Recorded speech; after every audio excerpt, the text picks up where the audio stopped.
Bem, nós retornamos com o programa Memória Viva, hoje entrevistando João Bastos Santana Filho, e eu gostaria que Zé Gomes Filho, Gomes, participe também da nossa conversa, faça aí uma indagação ao nosso João, por favor. Olha, eu conheci João ainda muito jovem, tá entendendo? Porque João Santana... Mas ele continua, né?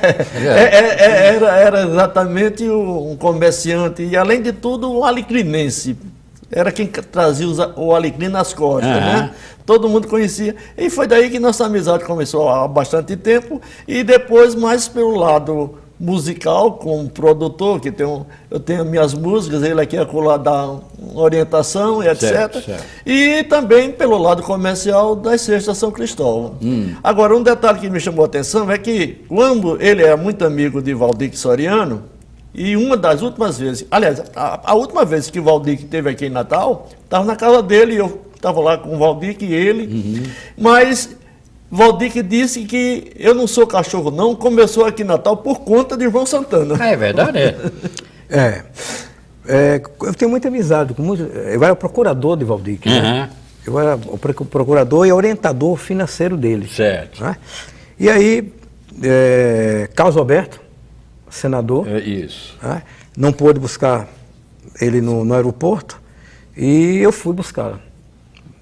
Então, quando eu cheguei lá, atrasou e tal, ele vinha descendo e estava uma despedida de um general e quando passou uma das esposas dos militares, olharam e falaram que era Valdir, que ele chamou a atenção, e aí ele parou, foi cumprimentar cada uma tal, já mexeu com tudo, e eu super chateado, porque eu não tinha dormido, o avião tinha atrasado e tal. Eu falei para ele, Valdir, que não é possível, uma hora dessa, pô, eu não sou cachorro não, pô. Você, ainda mais... Foi sair da música. Não, e você ainda mais fazendo essa onda toda, vamos embora, pô, para dormir. Aí, a gente foi para casa, ele dormiu, eu tenho um piano na minha casa. Aí ele falou, João, você se lembra do que você falou hoje, logo cedo, a primeira coisa que você me disse, nem mudou. Aí eu, a dona Arlete, minha mãe, o João é mal educado, não foi a senhora que deu essa educação a ele, não. Primeira coisa que ele me disse, que não era cachorro, não. Fulano, pega o piano aí. Aí começou a fazer. Eu não sou cachorro, não, para ser maltratado assim, eu não sou cachorro, não, para ser... É mesmo? Ele fez na minha casa. E aí, eu não acreditava, eu disse, olha, eu vou cantar em Flávio Cavalcante daqui a 15 dias, você pode aguardar. Então, depois disso, ele estourou, sabe, a nossa amizade se aproximou mais ainda. Teve um detalhe que quando o Flávio Cavalcante botou Valdir Soriano para cantar Eu Não Sou Cachorro Não, ele tem aquele programa de quebrar o disco. Isso. Aí, quebra ou não quebra o disco? Quebra. Mas como ele tinha uma amizade com uma Kleiber, uma empresária que era famosa, era uma socialite, aí, Flávio, você quebrar o disco de Valdir.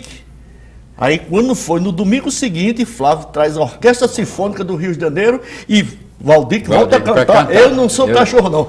Aí foi aquele sucesso. Mas voltemos ao nosso Simonal, que aí a gente já tem essa amizade solidificada, né, pela sucessão de contatos que surgem a partir daquele momento em que você, um adolescente, é introduzido no grupo de Simonal, lá no Chique Chique, e aí as coisas começam a acontecer. E você acompanhando daqui, assustadíssimo com o que estava acontecendo com Simonal. O que era que estava acontecendo com Simonal?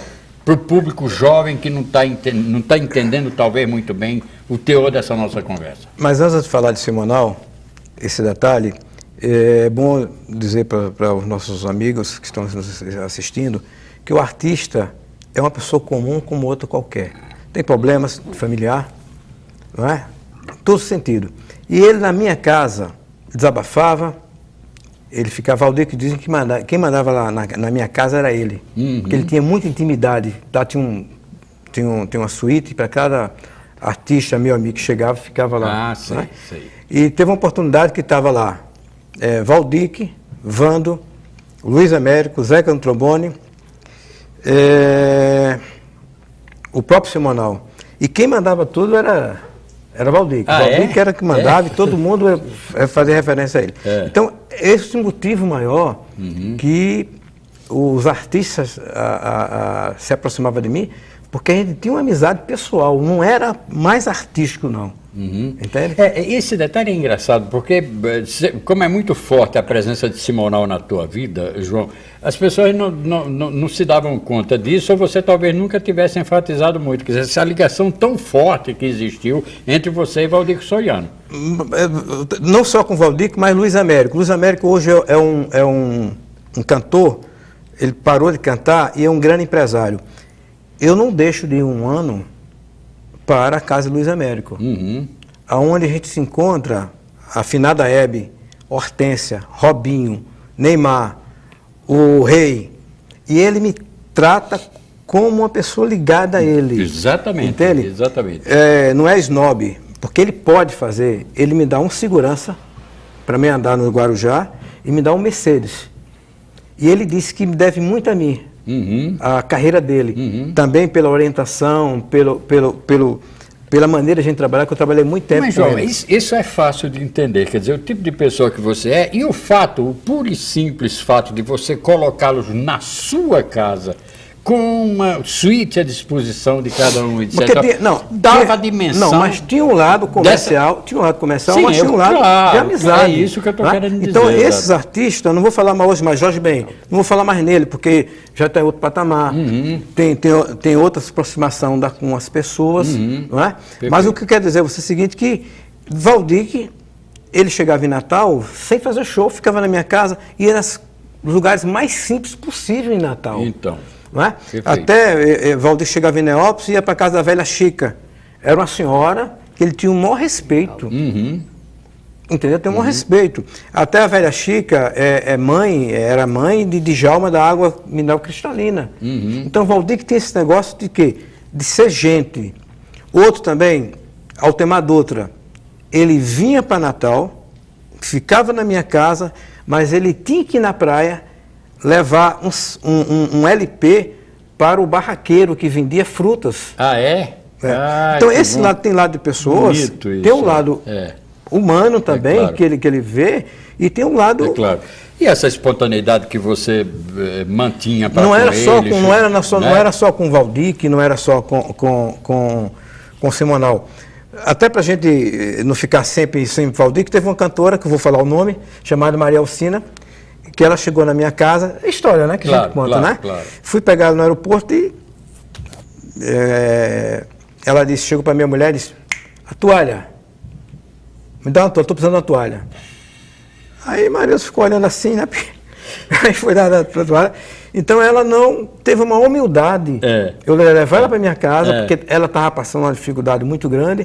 E depois, quando a gente estava em viagem, não havia celular, mas quando chegou em Mossoró, eu quero falar com tua esposa para pedir desculpa e perdão a ela pela maneira de eu ter tratado.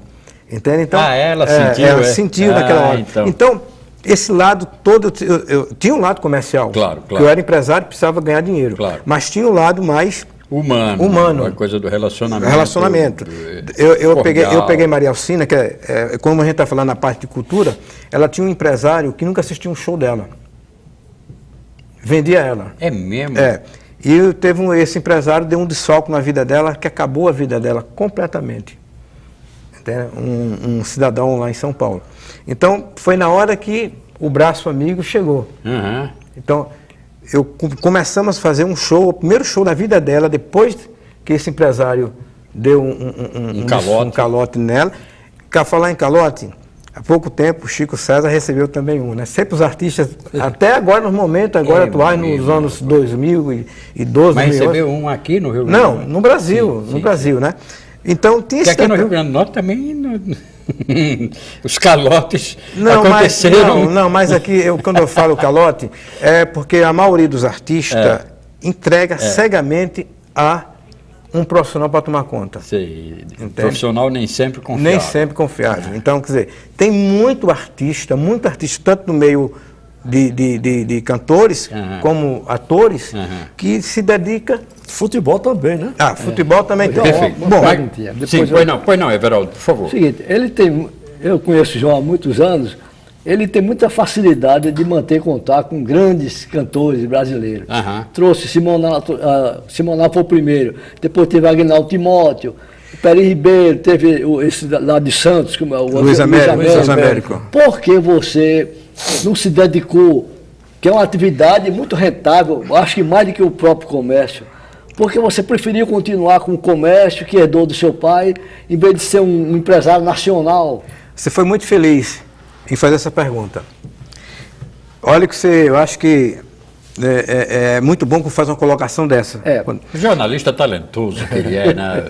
Que é isso? Quer dizer o seguinte, depois que Simonal teve a destruição da sua vida, que ele foi para a bebida, nunca droga, sempre a bebida, e tem uma droga pior do que a bebida, do que a cocaína, se chama tristeza. A tristeza mata. Solidão. Não imagino vocês um grande nome internacional, chegar no seu país, ser exilado. Ninguém queria conversa com Simonal. Era tristeza. Então ele bebia, chegava na minha casa, ele bebia para dormir, bebia para dormir e bebia para acordar. Então ele tinha uma dor muito grande em não poder trabalhar no seu próprio país. Entende? E aí, depois que ele ficou hospitalizado, eu fiz um show em 93, que eu me orgulho muito de ter feito um cara de Natal, né? Fazer um show, um único dia, com 27 artistas, fora o eixo Rio-São Paulo, 3 mil quilômetros de Natal, todo mundo de graça. Então eu consegui reunir os maiores nomes desse país. Lá no Papódromo, né? Papódromo, então, quando veio Alcione, Jorge Ben... Renda toda revertida para o Simonal. Para o Simonal. Aí eu digo, não me cabe mais a mim, depois de um evento desse, ser empresário artístico. É mesmo, rapaz? Você nessa ocasião parou, é? Parei. Então, respondendo a Everaldo, depois desse show em 93, que deu quase 14 mil pagantes, no dia que estava greve de ônibus. Tem esse detalhe. É verdade. Greve é verdade, de eu ônibus. lembro desse detalhe. Aí foi eu, Miele, Giliardi e outra pessoa, não sei se foi Alcione, que a gente foi para o sindicato. Do sindicato a gente foi para o tribunal e houve uma trégua naquele dia para voltar os ônibus. Ah, tá certo. Entende? Rapaz. Então, depois desse evento, Everaldo, eu disse, não me cabe mais a mim vender artista, trabalhar com artista, porque tudo que eu fiz foi muito grandioso para meu... Foi. Agora, essa amargura, bom, esse foi um momento de alegria, porque você pôde, enfim, dar uma força muito grande para o seu amigo. Mas a amargura, essa já vinha se consolidando também por conta do episódio. Como isso foi um certo tabu durante muito tempo no Brasil, sobretudo em relação às esquerdas que até evitavam conversar sobre isso, eu queria que você, João, tentasse rememorar para o telespectador jovem, sobretudo, como é que Simonal é levado à Rua da Amargura, não é? Um pouco que sendo punido até por aquela certa... intelectuais, não é? Naquele jeitão meio...